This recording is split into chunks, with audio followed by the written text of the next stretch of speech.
আমরা এর আগে পর্যন্ত যা পড়েছি তাতে আমাদের ফার্স্ট সেমিস্টারের 3টে ইউনিট আছে, তার মধ্যে একটা ইউনিট কমপ্লিট। 3 নম্বর ইউনিটটা আমাদের কমপ্লিট। এরপর আজকে আমরা শুরু করবো 1 নম্বর ইউনিট থেকে। ঠিক আছে, মানে প্রথম থেকে এবার শুরু। তো 3 নম্বর ইউনিটে আমরা যেমন ভাবে পড়লাম, 1 নম্বর ইউনিটটা কিন্তু তেমন নয়, অন্যরকম। এটাকে আমাদের আহ মানে বায়োলজির ক্ষেত্রে এটাকে ক্লাসিক্যাল পার্ট বলা হয়। ঠিক আছে, আর ক্লাসিক্যাল পার্ট মানে বুঝতে পারছো যে একটু আহ যাই হোক, আগে থেকে বলবো না কেমন। হ্যাঁ, তবে মশলা মিশিয়ে ঠিক করেই ডেলিভারি করতে হবে যাতে ব্যাপারটা ভালো লাগে। তো যে চ্যাপ্টারটা ইউনিট 1 এর ক্ষেত্রে প্রথমেই রয়েছে, তাহলে ইউনিট 3 কমপ্লিট, ইউনিট 1 শুরু হচ্ছে। সেক্ষেত্রে চ্যাপ্টার দা লিভিং ওয়ার্ল্ড।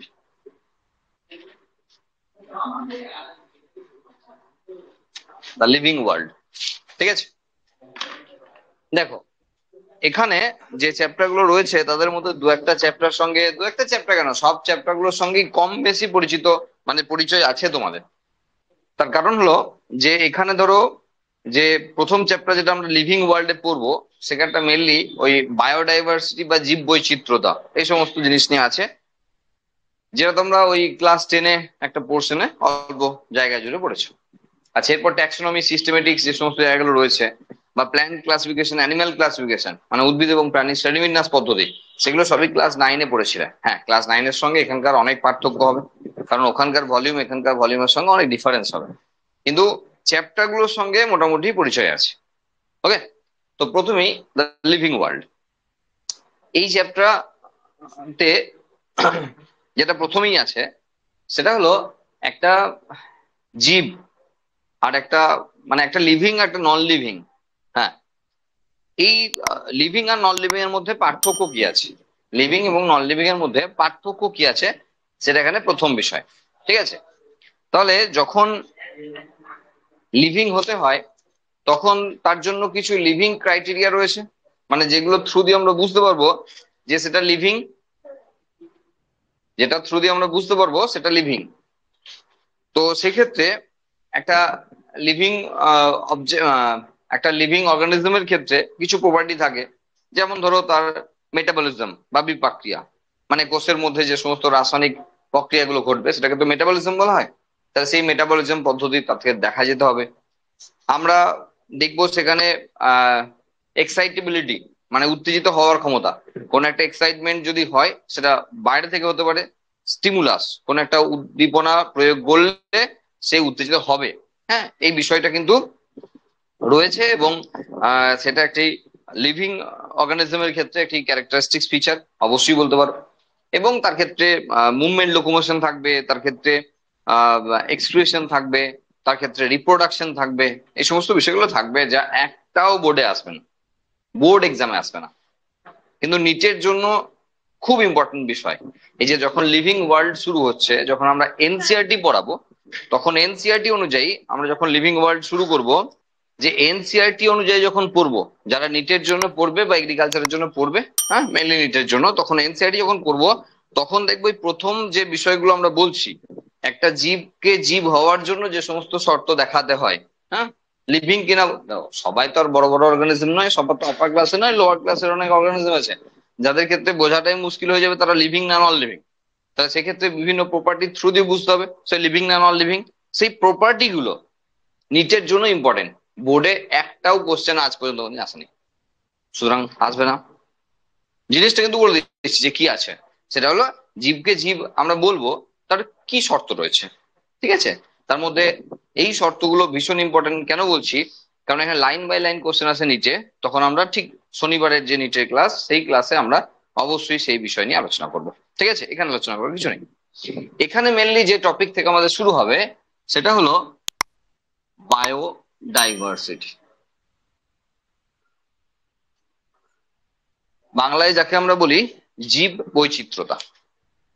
জীব বৈচিত্র্যতা কি, একটা জায়গায় একটা নির্দিষ্ট সময়ে নির্দিষ্ট অঞ্চলে জীবেদের মধ্যে যে বৈচিত্র্যতা, সেটাই জীব বৈচিত্র্যতা।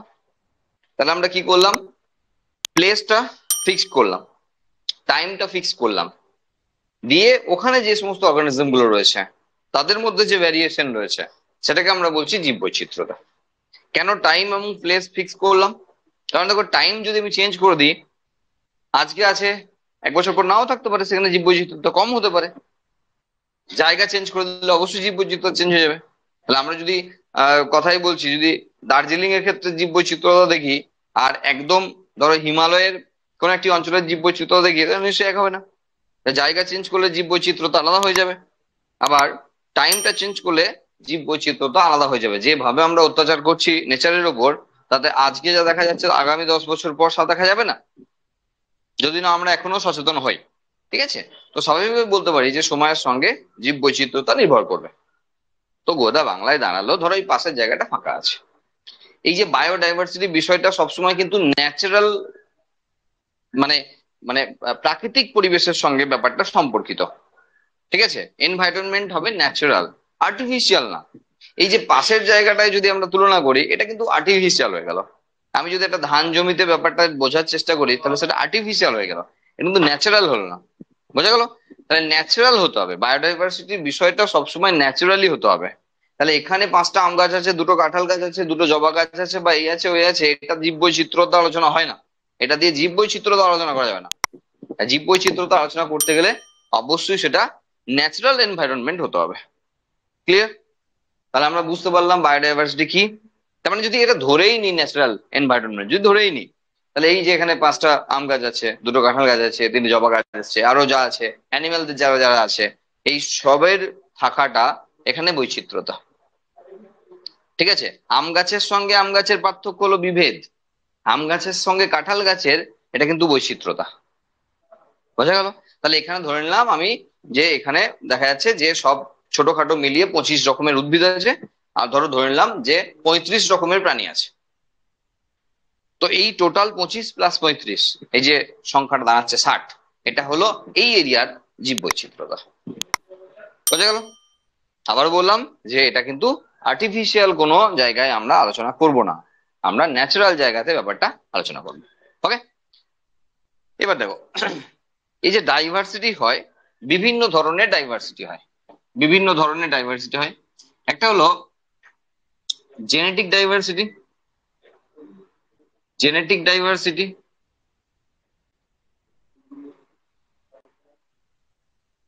একটা হলো স্পিসিস ডাইভার্সিটি,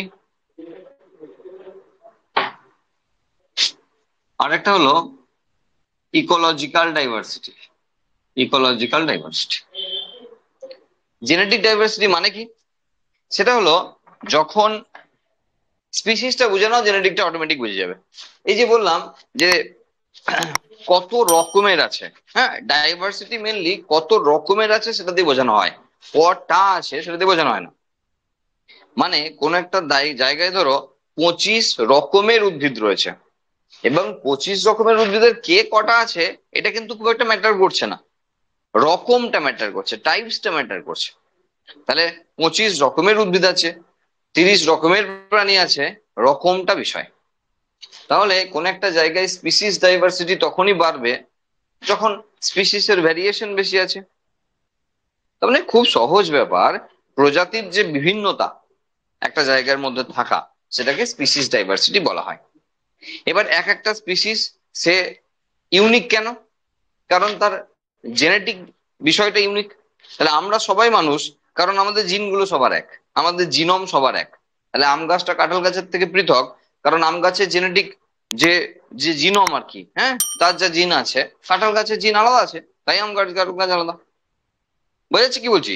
তাহলে বিভিন্ন প্রজাতি যখনই হবে, প্রজাতির মধ্যে যখনই ডাইভার্সিটি আসবে, তখনই জিনের মধ্যেও ডাইভার্সিটি আসবে, তো জেনেটিক ডাইভার্সিটি হয়ে যাবে। এই দুটো পরীক্ষার জন্য ইম্পর্টেন্ট না, কিন্তু বুঝে নিতে হবে সবই, খুব সহজ। আগের যে চ্যাপ্টার গুলো পড়ছিলাম তার থেকে অনেক সহজ ব্যাপার, হ্যাঁ। তাহলে স্পিসিস এর মধ্যে যে ডাইভার্সিটি রয়েছে সেটা স্পিসিস ডাইভার্সিটি। এবার এই স্পিসিস গুলোর মধ্যে যে জিন রয়েছে তাদের যে ডাইভার্সিফিকেশন, সেটাকে বলা হচ্ছে জেনেটিক ডাইভার্সিটি। আর রইলো ইকোলজিক্যাল ডাইভার্সিটি, এটা পরীক্ষার জন্য ইম্পর্টেন্ট। আমাদের বোর্ডের জন্য, ঠিক আছে। যদি আগেকার প্যাটার্ন হতো তাহলে এটা 3 নম্বরের কোশ্চেন আসতো, এখনকার প্যাটার্ন এমসিকিউ আসবে, ঠিক আছে। এখানে কিরকম হয়, আলফা, বিটা আর গামা, ঠিক আছে। আলফা বৈচিত্র্য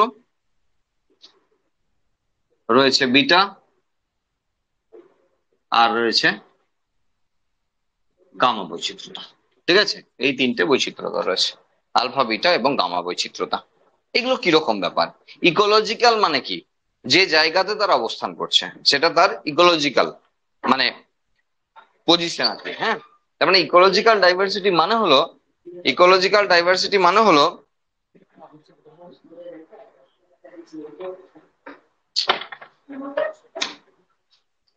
ইকোলজিক্যাল ডাইভার্সিটি মানে হলো যে সে কোন জায়গায় অবস্থান করছে সেটাকে বোঝায়। তাহলে এটাকে আমরা কিভাবে বুঝবো? দেখো, এটাকে আমরা কিভাবে বুঝবো একবার দেখো। ধরো আমরা একটা গ্রাফিক্যাল রিপ্রেজেন্টেশন দেখাচ্ছি, ঠিক আছে। এখানে কি করছি আমরা, হিমালয়ের উচ্চতা মোটামুটি 8,848 বা সামথিং আরো বেড়েছে, হ্যাঁ। তো এখানে আমরা 2,000 করে ভাগ করে নিচ্ছি সাপোজ, হ্যাঁ। 2,000, 4,000, 6,000 আর 8,000, হ্যাঁ, মিটার উচ্চতা। এবার এগুলো হবে। এবার ধরো এই জায়গাতে একটা বৈচিত্র্যতার কথা বলছি, এটা ধরো আলফা 1। এখানে একটা বৈচিত্র্যতার ব্যাপার বলছি।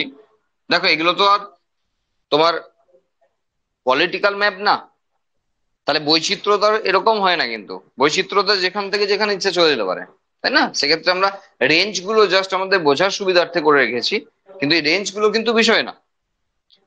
আলফা বৈচিত্র্যতা কাকে বলে? যে কোনো একটি ছোট জায়গাকার মধ্যে যে জীব বৈচিত্র্যতা দেখা যায় তাকে বলা হয় আলফা বৈচিত্র্যতা। এখন ছোট, এই ব্যাপারটা খুব কনফিউশনের। ছোট মানে কি?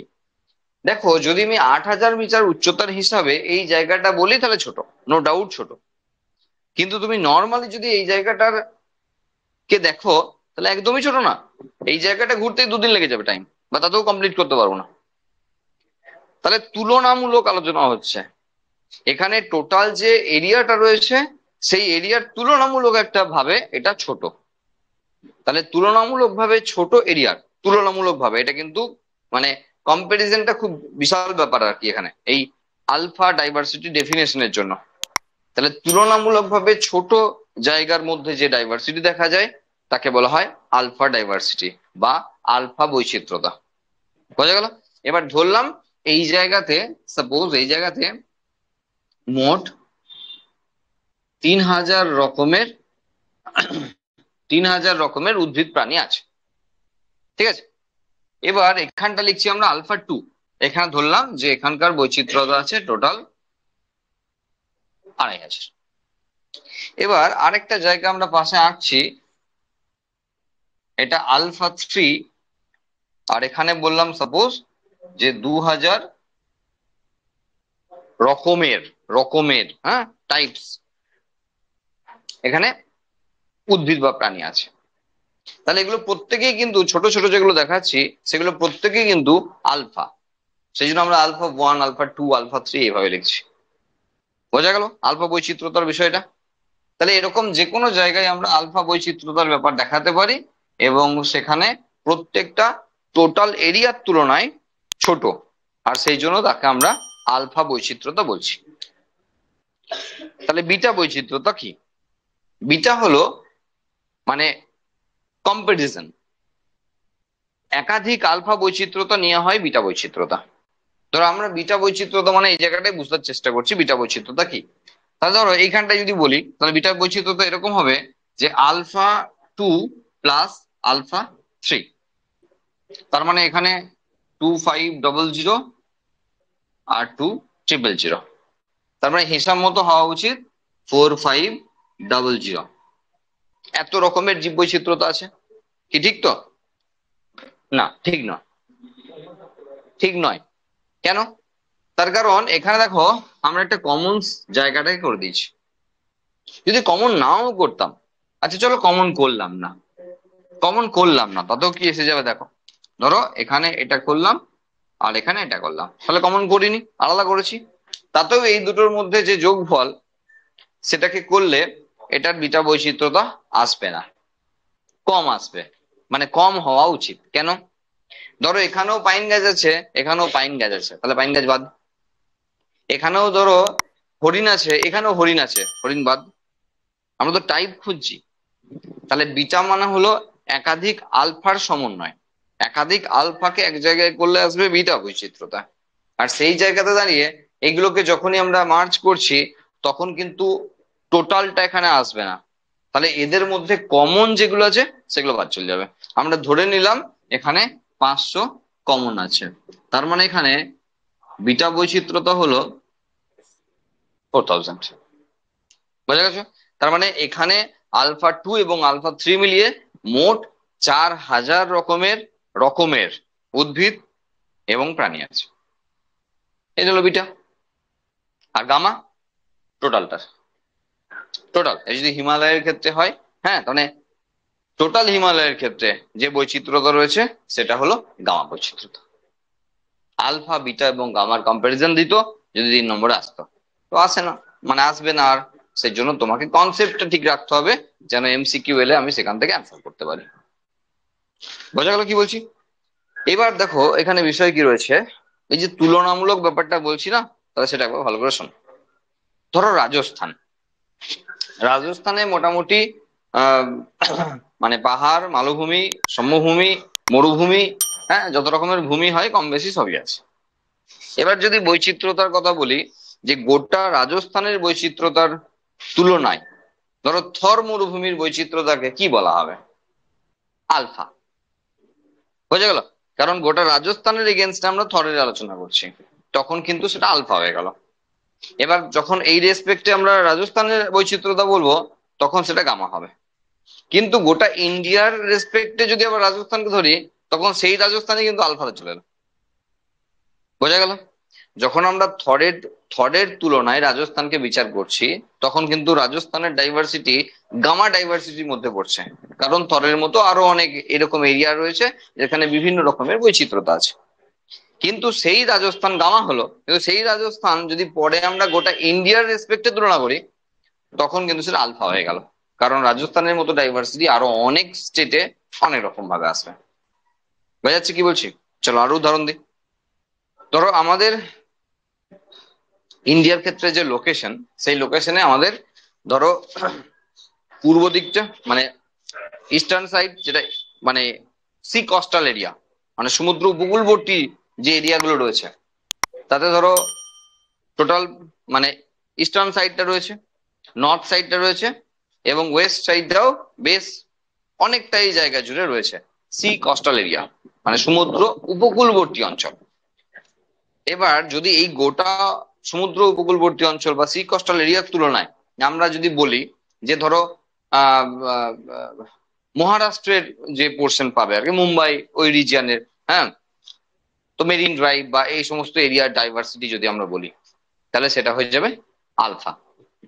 যদি গোটা ইন্ডিয়ার সি কোস্টাল এরিয়ার রেসপেক্টে আমরা শুধুমাত্র ওয়েস্টার্ন সাইডটা ভাবি তাহলে হবে বিটা, এবং গোটা সি কোস্টাল এরিয়া হবে গামা। বোঝা যাচ্ছে? তার মানে এখানে আলফা হবে, বিটা হবে না গামা হবে বৈচিত্র্যতা বা ডাইভার্সিটি, সেটা নির্ভর করছে যে কার রেসপেক্টে ব্যাপারটা আমরা ভাবছি। এই রেসপেক্টে ভাবাটাই এখানে অনেক বড় বিষয়। আলফা কখনো মানে বিটা গামা কখনো আলফা হয়ে যেতে পারছে, কখনো কখনো হয়ে যাচ্ছে, যদি সেখানে আরো হিউজ রেসপেক্টে ধরি তাহলে তখন কিন্তু আমরা দেখতে পাচ্ছি যে গামাও অনেক জায়গায় আলফাতে পরিণত হয়ে যাচ্ছে।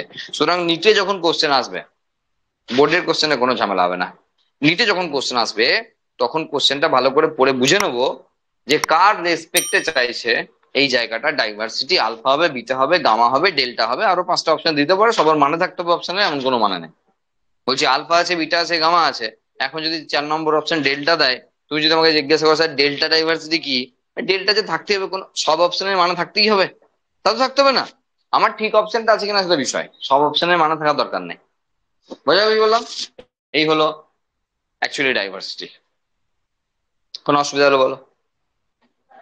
বিটা, বিটা হলো দু এক একের বেশি একের বেশি আলফা আলফা ডাইভার্সিটির যে কম্পারিজন বা তুলনা তাকে বলা বিটা ডাইভার্সিটি। একের বেশি আলফা, তাহলে এখানে আলফা 1, আলফা 2, আলফা 3ও করতে পারি আমরা, সেটাও বিটাই হবে। এরকম আলফা 4 পর্যন্ত করেছি, কে বললো এখানে 4 পর্যন্ত আছে? এরকম তো 200টা পর্যন্ত থাকতে পারে। তাহলে যখন একাধিক আলফাকে নিয়ে আলোচনা করা হচ্ছে বা কম্পারিজন করা হচ্ছে, তুলনা করা হচ্ছে, তখন তাকে বলা হয় বিটা ডাইভার্সিটি। বুঝলো? এই মোটামুটি আলফা বিটা গামা বৈচিত্র্যতা। নেক্সট, এখান থেকে যে কোশ্চেন আসবে সেটা হলো mega diversity country. Important question থাকে এখান থেকে। মেগা ডাইভার্সিটি কান্ট্রি 2 নম্বরের কোশ্চেন আসতো। হ্যাঁ, সেটা হলো, এটা ধরো যদি ইকুইটোরিয়াল রিজিয়ন হয় আর কি, নিরক্ষরেখা হয়, তাহলে তার দুপাশে 10 ডিগ্রি করে, তার দুপাশে 10 ডিগ্রি করে, আর এদিকে 10 ডিগ্রি আর এদিকে 10 ডিগ্রি, এই যে টোটাল 20 ডিগ্রি, মানে আমাদের পৃথিবীর নিরক্ষরেখার দু সাইডে 10 ডিগ্রি করে। এই যে রিজিয়নটা রয়েছে না, এই রিজিয়নে ব্যাপক বৈচিত্র্যতা দেখা যায়, যেটাকে বলা হয় মেগা ডাইভার্সিটি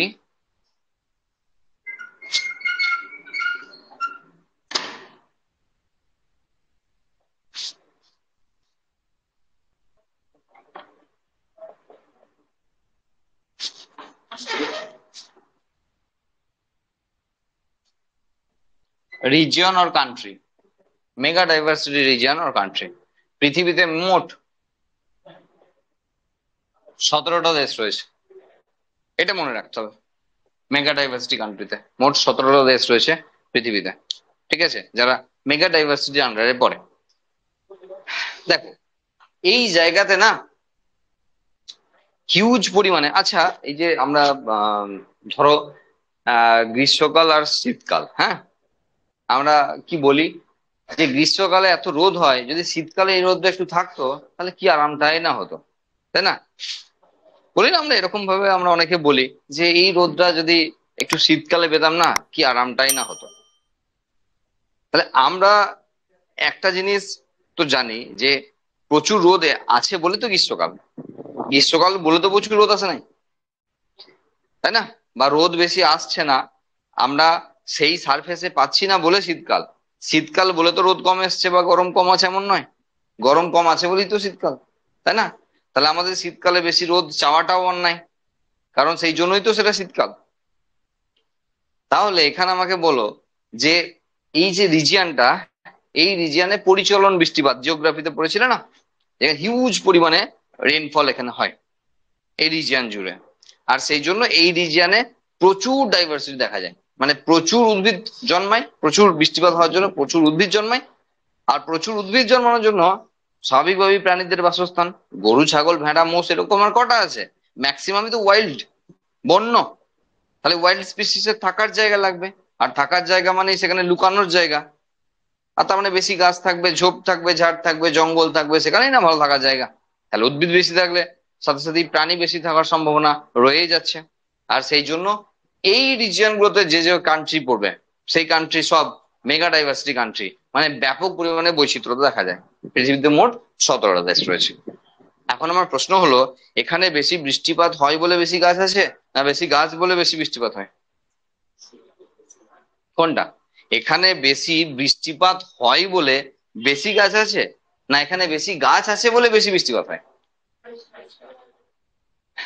বেশি গাছ আছে বলে বেশি বৃষ্টিপাত হয়, বেশি বৃষ্টিপাত হয় বলে বেশি গাছ নেই। কেন? দেখো এই যে যত পরিমাণ জল ইভাপোরেট করে যাচ্ছে না, আমরা জিওগ্রাফিতে যেগুলো পড়ে এসেছি, বৃষ্টিপাত হওয়ার যে সমস্ত গল্প পড়ে এসেছি, তো সেখানে আমরা শুধু এটাই পড়েছি বেশিরভাগ জায়গা জুড়ে, যে বেশি পরিমাণ জল এখান থেকে ইভাপোরেট হয়ে চলে যাচ্ছে, দিয়ে উপরে যাচ্ছে, ঠান্ডা হচ্ছে, ভারী হয়ে নেমে আসছে, বৃষ্টিপাত হচ্ছে। এটা কিন্তু আংশিক সত্য।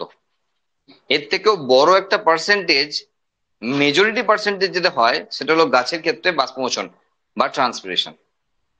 গাছের ক্ষেত্রে ট্রান্সপিরেশন হলো মেন, আমাদের রেনফলের মানে বৃষ্টিপাতের মেন কন্টেন্ট গাছ দেয়। একটা এরিয়াতে গাছ কেটে দেখো, চারিদিকে বৃষ্টিপাত হলেও মনে হবে আমরা পাপ করেছি, আমাদের এখানে জল হচ্ছে না। শহরের দিকে যেগুলো হয় দেখা যাচ্ছে আশেপাশের গ্রামগুলোতে সব জল হচ্ছে, আর আমরা কি পাপ করে বসে আছি যে আমাদের মানে শহরের বুকে বৃষ্টিপাত আসছে না, কারণ গাছ নাই বলে। তাহলে মেঘ যদি ডাইরেক্টলি সেই জায়গা থেকে সেই জায়গায় বৃষ্টি নামিয়ে দেয়, তাহলে সেখানে গ্রাম সাইডে হবে, কারণ সেখানে প্রচুর গাছ আছে, প্রচুর জল মাটি থেকে তুলে মানে ট্রান্সপিরেশন করছে বা বাষ্পোচ্ছন করছে, আর তার মানে সেই জল উপরে গিয়ে ঠান্ডা হয়ে নেমে আসছে, তো বৃষ্টিপাত হচ্ছে। তো এই রিজিয়ানের যে প্রচুর পরিমাণে বৃষ্টি হওয়ার কারণ, সেটা হলো এখানে প্রচুর পরিমাণে গাছ। বোঝা গেল? তাহলে আমাদের মনে রাখার বিষয় রয়েছে মেগা ডাইভার্সিটি কান্ট্রি কি, বিষয়টা, কনসেপ্টটা, আর মোট 17 দেশ রয়েছে, এটা মনে রাখার বিষয়, যেহেতু আমাদের এমসিকিউ কোশ্চেন আসবে, সেজন্য এটা খুব ভাইটাল জিনিস। ওকে, এই তো মোটামুটি বিষয়। তাহলে আমরা বুঝে নিলাম যে এখানে প্রচুর পরিমাণে উদ্ভিদ আছে বলে প্রচুর বৃষ্টিপাত হয়, এবং উল্টোটা তুমি করে নিতে পারবে, মানে সেই ডিম আগে না মুরগি আগে খুঁজতে গেলে খুব ঝামেলা হয়ে যায় না, তো এখানেও সেরকম একটা ঝামেলা হয়ে যাবে যে কোনটা আগে, মানে বেশি গাছ আছে বলে বেশি বৃষ্টিপাত হয় না বেশি বৃষ্টিপাত হয় বলে বেশি গাছ আছে। তো আলটিমেট কিন্তু ওটাই, যে বেশি গাছ আছে বলে বেশি বৃষ্টিপাত হয়। হ্যাঁ, তো যে কোনো রিজনে গাছপালা কেটে দিলে আমরা বুঝতে পারবো যে বৃষ্টিপাত সেখানে কমে গেছে। ঠিক আছে, সেখানে যদি এমনিও জল ঢালি তাহলেও গাছ হবে না, কারণ ন্যাচারাল একটা ব্যাপার রয়েছে। ওকে, আচ্ছা, আর কি রয়েছে? দেখো, বায়োডাইভার্সিটি যখনই থাকছে তখন তার সংরক্ষণের কথা চলে আসবে, তাই না? মানে কনজারভেশন অফ বায়োডাইভার্সিটি। তাহলে দুভাবে কনজারভেশনটা হবে, মানে সংরক্ষণটা হবে, একটা ইনসিটু, একটা এক্সিটু। সব পরিচিত বিষয় এখানে, আমরা সেই সব বিষয় নিয়েই গল্প করব।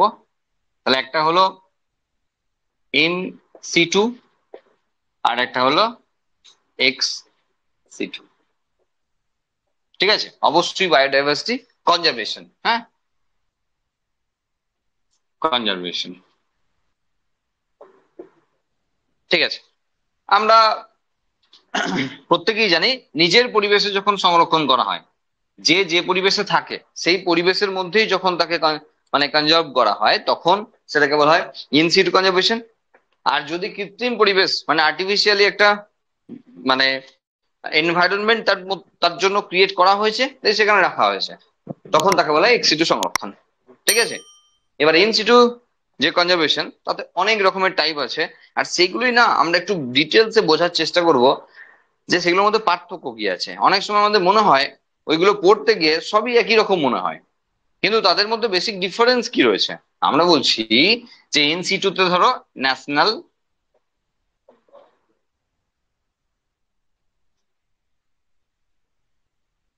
ন্যাশনাল পার্ক বা জাতীয় উদ্যান রয়েছে, স্যাংচুয়ারি বা অভয়ারণ্য রয়েছে, বায়োস্ফিয়ার রিজার্ভ রয়েছে, প্রোটেক্টেড এরিয়া, প্রোটেক্টেড এরিয়া আরো আছে, গেম ফরেস্ট, এরকম আরো আছে। ঠিক আছে, তো এই জায়গাগুলোর মধ্যে কিছু কমন ব্যাপার আছে, এবং পার্থক্য তো আছে, না তো সবাই একই হয়ে যেত, এতগুলো নাম আসার দরকার থাকতো না। তো এগুলো তো একটু মজা করে করে পড়তে হবে। ঠিক আছে, দেখো সবকটা জায়গাতেই কিছু কমন জিনিস আছে যেগুলো করা যাবে না। সেটা হলো এই সবকটা জায়গাতেই গাছ কাটা যাবে না, এই সবকটা জায়গাতেই প্রাণী হত্যা করা যাবে না, এই সবকটা জায়গায় প্লাস্টিক বা এই ধরনের জিনিস মানে নিয়ে প্রবেশ করা যাবে না। লোকে প্রবেশ করে যাবে সেটা আলাদা কথা, কিন্তু প্রবেশ করা যাবে না। এই সবকটা জায়গাতেই পারমিশন ছাড়া ঢোকা যাবে না। পারমিশন হতে পারে টিকিট কেটে, পারমিশন হতে পারে লিখিত। পারমিশন দুটোই কিন্তু পারমিশন। তুমি একটা ন্যাশনাল পার্কে যখন ঢুকছো, টিকিট কাটছো 50 টাকা, কথাই বলছি, তখন কিন্তু তুমি পারমিশনই নিচ্ছ যে আমি এখানে ঢুকলাম। যদি কেউ দেওয়াল টপকে ঢুকে যায়, তার জালি টপকে ঢুকে যায়, তাহলে সেটা কিন্তু ইলিগাল হয়ে গেল। বোঝা গেল? তার মানে এখানে পয়সা দেওয়াটাই পারমিশন, যে তুমি ঢুকলে। এবার তোমার সেখানে চেকিং করতে পারে যে তোমার কাছে কোনো আগ্নেয়াস্ত্র আছে কিনা, বা কিছু আছে কিনা, এরকম কোনো প্লাস্টিক আছে কিনা, বাইরে থেকে কোনো খাবার নিয়ে যাচ্ছ কিনা, এই সমস্ত বিষয় এখানে পরীক্ষা করা হতে পারে বা হওয়া উচিত। এইগুলো সব সব কমন। তাহলে গাছ কাটা যাবে না, প্রাণী হত্যা করা যাবে না, বিনা পারমিশনে ঢোকা যাবে না, আগ্নেয়াস্ত্র নিয়ে ঢোকা যাবে না, প্লাস্টিক নিয়ে ঢোকা যাবে না, খাবার নিয়ে ঢোকা যাবে না, এগুলো সব করা যায় কমন। পার্থক্য কি আছে, এগুলোর মধ্যে পার্থক্য কি আছে, এটা বোঝাটা জরুরি। দেখ, ন্যাশনাল পার্ক, তাহলে ন্যাশনাল যখনই বলা হচ্ছে তাহলে নিশ্চয়ই বড় জায়গা হবে, যেখানে স্যাংচুয়ারি বা বায়োস্ফিয়ার রিজার্ভ বা প্রোটেক্টেড এরিয়ার তুলনায় অনেক বড় এরিয়া হবে ন্যাশনাল পার্ক বা জাতীয় উদ্যান। বোঝা গেল? এটা ফার্স্ট অফ অল। তার মানে কোনো জায়গা, ধরো স্যাংচুয়ারি বা অভয়ারণ্য আর একটা ন্যাশনাল পার্ক, তাহলে তো যেখানে এখানে ন্যাশনালের তকমা আছে সেখানে কেউ ভাবতেই পারে যে স্যাংচুয়ারির জায়গায় আমাদের ওই জায়গাটা ন্যাশনাল পার্ক হলেই ভালো হতো। এখন এমন তো নয় যে মন গড়া যে তুমি চাইবে আর লাড্ডুর মতো পেয়ে যাবে। তার মানে কোনো একটা জায়গাকে তার ওই তকমাটা পেতে গেলে তার ক্রাইটেরিয়া লাগে। সেই ক্রাইটেরিয়া গুলো ফিলফিল করলে তারপরে তাকে ওই যোগ্যতায় নিয়ে যাওয়া হয়। এখন বলতে পারো সে স্যাংচুরি থাকলো আর অভয়ারণ্য থাকলো, মানে স্যাংচুরি থাকলো আর ন্যাশনাল পার্ক থাকলো, কি এসে গেল? সেই তো আলটিমেটলি ওখানে মানে মানে মানে কনজার্ভ করা হচ্ছে বা কনজারভেশন ফলো করা হচ্ছে, রুলস ফলো করা হচ্ছে। অবশ্যই এসে যায়, অনেক কিছু এসে যায়। কেন? দেখো, এই প্রত্যেকটা জায়গার না, আমাদের তো ধরো ওয়ার্ল্ড ওয়াইড যে ন্যাশনাল যে সমস্ত রুলস আছে বা স্কিম আছে, সেগুলোতে অনেক টাকা পয়সা পাওয়ার ব্যাপার আছে। আর টাকা পয়সা পাওয়া মানে এখানে উন্নতির অনেক ব্যাপার থাকছে। তাহলে কোনো একটা জায়গায় স্যাংচুয়ারি হিসাবে থাকা আর ন্যাশনাল ফরেস্ট হিসাবে থাকা, দুটোর মধ্যে অনেক পার্থক্য আছে। ঠিক আছে, আচ্ছা পার্ক না দিয়ে ফরেস্ট করলাম, হ্যাঁ, আরো ভালো হবে। তাহলে এখানে সেগুলোর মধ্যে পার্থক্য আছে। তাহলে কোন জায়গাটা কি হিসাবে চিহ্নিত করা হয়েছে সেটা কিন্তু অনেক কিছু ভ্যারি করে সেই সব জায়গায়। তাহলে সেই সব জায়গায় সংরক্ষণের প্রসিডিওর, সেই সব জায়গায় বিভিন্ন রকম ফান্ডিং, আর ফান্ডিং মানেই সেখানে জীবেদের ক্ষেত্রে আরো ভালো করে সংরক্ষণের পরিবেশ তৈরি করা। দেখো, তৈরি করা বলতে ওইটা বুঝছি না, বোঝাচ্ছি না যে ইক্সিটু তৈরি করা বলতে, যে ধরো একটা ন্যাশনাল ফরেস্টে তাকে ঘেরার দরকার হতে পারে, সেখানে সিকিউরিটি রাখার দরকার হতে পারে, সেখানে বিভিন্ন প্রাণীদের জন্য আরো জল খাবার এসবের ব্যবস্থা করা হতে পারে, সেখানে মাছ দিয়ে রাস্তা তৈরি করার প্রয়োজন হতে পারে, যাতে রেগুলারলি ওখানে মানে রুট মার্চ হতে পারে, যেখানে কোনো মানে কেউ প্রবেশ করে গেছে কিনা, কেউ সেখানে গাছ কাটছে কিনা, কাউকে মানে কোনো প্রাণীকে মারছে কিনা, এই সমস্ত দেখার জন্য তো অনেক ডেভেলপমেন্টের দরকার আছে। সেই জায়গায় সব ফান্ডিং এর ব্যাপার স্যাপার আছে, সেই জন্য এই জায়গাগুলো পৃথকের ব্যবস্থা আছে। বোঝা গেল কি বলছি? ন্যাশনাল ফরেস্টের ক্ষেত্রে যে মেন বিষয় রয়েছে সেটা হলো বড় এরিয়া হতে হবে, এরিয়া অনেক বড় হতে হবে, তারপরে সেটা ন্যাশনাল ফরেস্টের তকমা পাবে। 2 নম্বর, ন্যাশনাল ফরেস্টে কোনো উদ্ভিদ বা প্রাণীকে স্পেসিফাই করে সংরক্ষণ করা হয় না, যে এর জন্য সংরক্ষণ করা হয়েছে ওর জন্য সংরক্ষণ করা হয়েছে। একটা বড় এরিয়া, সেখানে ফরেস্ট আছে, গোড়াটাকেই সংরক্ষণ করে দিয়েছে, তাতে যে যে আছে সবাই সংরক্ষিত, কাউকে ফোকাস করে সংরক্ষণ করা হয়নি। যেমন ধরো এখানে কম্পারেটিভলি বোঝাই তাহলে বুঝতে পারবে। ন্যাশনাল ফরেস্ট যখন এরিয়া বিশাল, স্যাংচুয়ারি এরিয়া তখন অনেক ছোট ওর থেকে।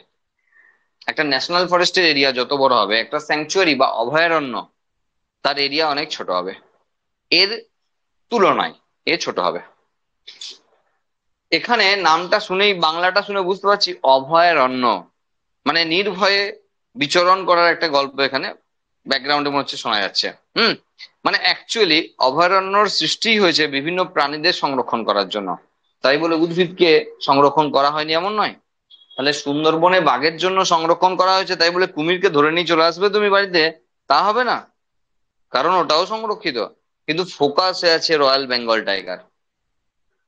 তাই যদি সুন্দরবনের ক্ষেত্রে তাকে স্যাংচুয়ারি তকমা দেওয়া হয়েছে, যার জন্য সে কিন্তু রয়্যাল বেঙ্গল টাইগার, কিন্তু সেখানে কুমিরও সংরক্ষিত, সেখানে কচ্ছপও সংরক্ষিত, এবং ম্যানগ্রোভের যত যত গাছ আছে, সুন্দরী, গরান, গেওয়া, হেতাল, রাইজোফোরা, যা যা আছে সবাই সংরক্ষিত, কাউকে নষ্ট করা যাবে না।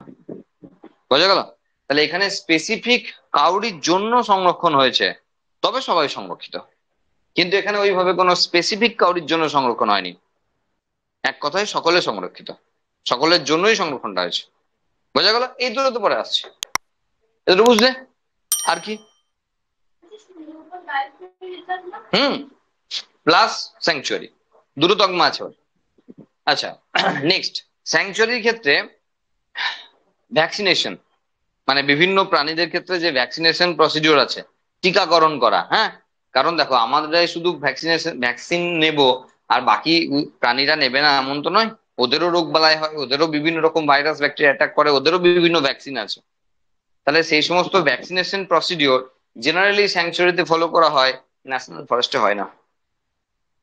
খাবার দাবারের অভাব হলে স্যাংচুয়ারিতে সার্ভ করা হয়, দুটো বাঘ খেতে পাচ্ছে না, মাংস কিনে নিয়ে এসে দেওয়া হয় বাঘকে খাওয়ানোর জন্য।